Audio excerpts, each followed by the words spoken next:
"What a great stroke of luck that we came to this village," began Mike, and in a very short time he narrated everything to them and showed them the map Adri had given.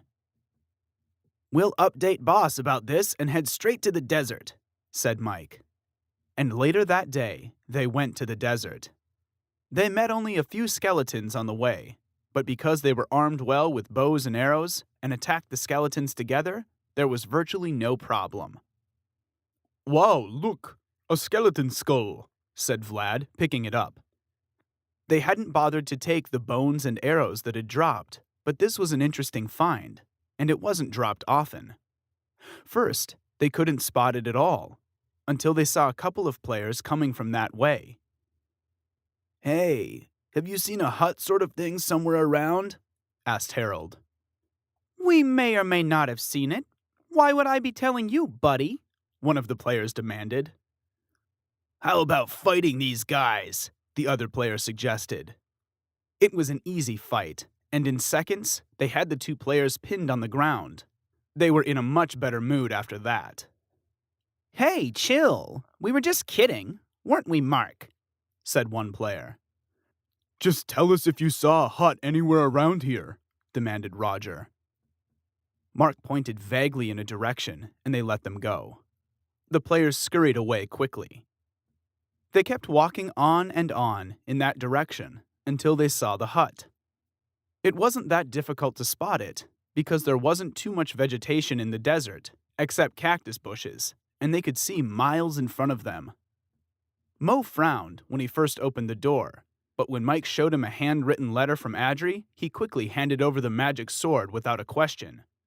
"We'll return it as soon as we can manage," Mike promised. They set off from the desert and made their way to the jungle. This time, they weren't very lucky. It was a long journey, and they had to deal with zombies, more skeletons, and several Endermen. By the time they stepped into the jungle, they were very tired. They fell as a heap on the ground to heal themselves and restore their health. Mike was kind of firm. "Listen up, guys. The sooner we find this temple, the sooner we'll be on our way. Let's make a move." The others groaned, but stood up and made their way through the thick, dark jungle. "Which direction do we move in?" asked Roger. "Did Adri give you any directions?" "Nope, which is why it's important for us to find out where we're headed," said Mike. "Who's good at climbing trees?" Tim raised his hand. "Okay, Tim, go up and tell us if you can spot the temple," said Mike. Tim climbed up a tree and looked all around.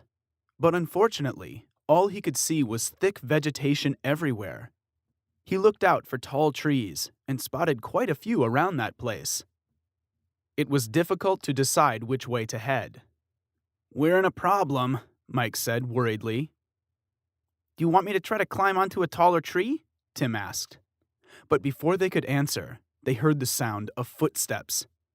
"Quick, hide!" Mike whispered, and immediately, all the members hid behind the nearest tree or the thickest bush they could spot. And through the path came a player murmuring to himself. "It's a good thing Fred showed me the path to the temple with those markings on the trees. I'd have gotten lost here for sure," he was saying. When the player was gone, they jumped out of their hiding places and began examining the trees all around. Kevin was the first to spot a carving on one tree. "Look here," he called out. Before long, they were proceeding forward, looking out for the carvings marked at regular intervals. After some time, Tim climbed up a tree to look again. This time, he saw the temple in the east. The big tree near the temple was easy to spot, too.